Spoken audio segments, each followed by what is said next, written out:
Assalamualaikum warahmatullahi wabarakatuh. Kang Mas dan Mbak Ayu, semoga dalam keadaan sehat walafiat. Kang Mas dan Mbak Ayu, pada video kali ini kita akan bercerita tentang part 2, yaitu tentang kampung tumbal. Langsung saja. Padahal Ibu Asih tidak melihat ada truk yang lewat, tapi tidak juga dia melihat suara benturan kecelakaan. Ya memang saja tidak bisa dinalar oleh akal kita. Pernah juga kala siang hari itu ada warga yang berteriak minta tolong bahwa ada orang meninggal di depan warung. Orang tersebut tidak sakit atau kecelakaan, tiba-tiba meninggal dunia. Namun baunya sudah busuk sekali, seperti sudah 3 minggu meninggalnya. Dengan hal-hal semacam itu sudah tidak asing lagi untuk Bu Asih. Tiap warga punya peliharaannya masing-masing. Kalau sudah meminta makanan, ya harus dituruti, mau tidak mau mencarikan makanan. Malam itu aku dan Maya habiskan untuk mendengarkan cerita kampung ini dari Bu Asih. Dek, udah malam, kalian tidur ki? Kalau bisa usahain harus tidur cepet ya. Terus kalau ada suara apapun tolong jangan keluar kamar. Perintah Bu Asih yang membuat aku dan Maya makin ketakutan.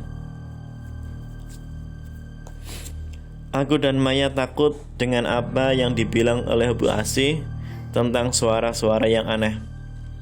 Mataku masih terbuka lebar malam itu. Kulihat Maya sudah memejamkan mata, tapi sepertinya belum tidur pulas.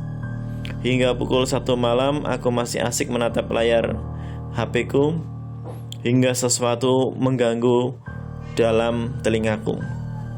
Suara seseorang merintih seperti kesakitan. Awalnya ku dengar suara itu pelan sekali, tapi lama-kelamaan seperti ada di depan kamarku. Bu Asih, ada apa? Ucapku lirih.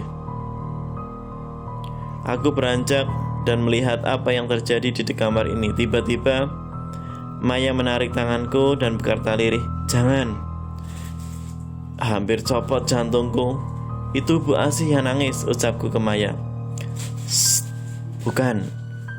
Bukan Ibu Asih deh kayaknya," ucap Maya dengan jari telunjuk di bibir. Tak kuhiraukan ucapan Maya, aku berjalan pelan mendekati pintu. Kulihat Maya memeluk guling dan mundur ke tembok. Krek. Pintu kamar pun terbuka perlahan. Pada malam pertama ini sungguh tak bisa kulupakan seumur hidupku. Harusnya aku menuruti saja apa ucapan Maya. Kulihat seseorang berjongkok dengan muka tertutup tangan. Padahal aku melihatnya, namun perlahan aku berjalan dan kupanggil, "Ibu Asih." Perlahan-lahan orang itu yang kukira Bu Asih itu mengangkat wajahnya dan membuka tangannya. Betapa terkejutnya. Wajah keriput hitam legam dengan senyumnya, gigi-gigi hitam dan mata merah yang menyala. Tangannya menjulur akan menarik kakiku, tapi dengan secepat kilat aku langsung berlari masuk kamar.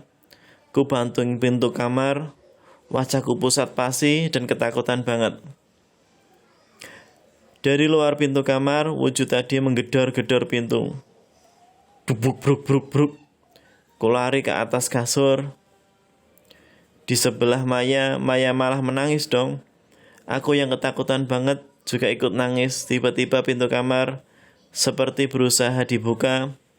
Namun aku dan Maya semakin ketakutan. Pintu kamar pun terbuka. Ya Allah, hampir copot jantungku, ternyata Bu Asih. "Ada apa, Dek? Kalian nangis?" ucap Bu Asih khawatir. Kita berdua tetap menangis. Sudah kalian tenang dulu aja. Sudah Ibu usir, itu peliharaan warga sini." "Kurang ajar, siapa yang berani kirim peliharaan ke sini?" ucap Bu Asih geram. "Bu, saya mau pulang," ucap Maya sambil terus menangis. Kulihat wajah Bu Asih seperti bingung. Aku pun kasihan ke Bu Asih. Aku tahu yang dia rasain, dia pasti takut kalau disalahin orang tua kita. Aku juga tahu ini semua bukan kesalahan Bu Asih. Udah Mai, disu ini cuma 4 hari tok kok. Cuma 4 hari, kita sabar dulu ya, ucap menenangkan Maya. Ini hari pertama loh Din. Jadi apa kalau kita berlama-lama di sini, bentak Maya dengan tetap menangis. Udah Mai, kita istirahat yuk. Udah aman kok.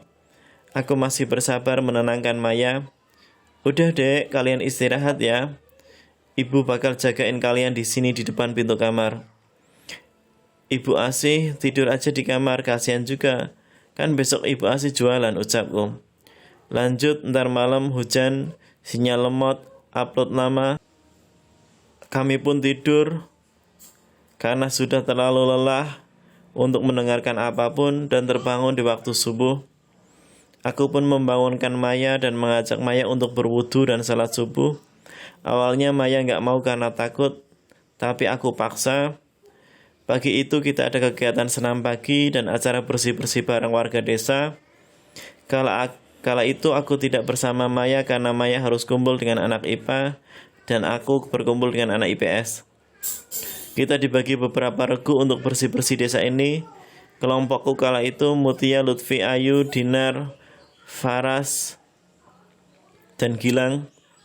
Kelompok kita ke bagian bersih di desa bagian depan kantor kepala desa.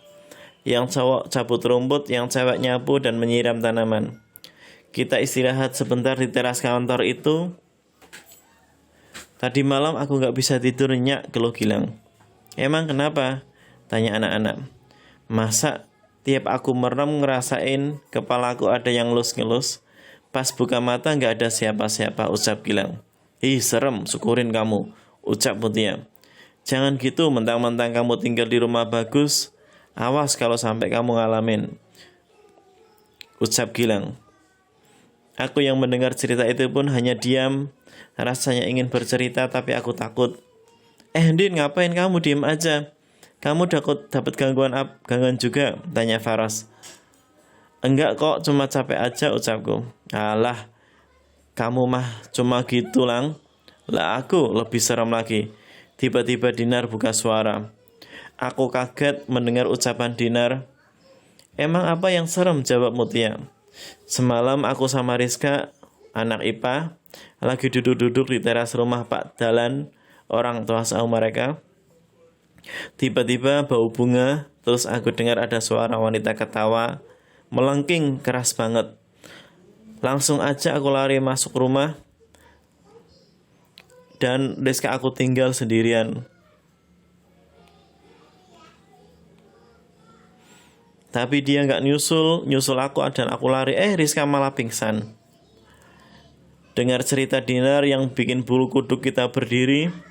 Belum selesai tiba-tiba terdengar suara brak dari atas atap kantor Bapak Kades.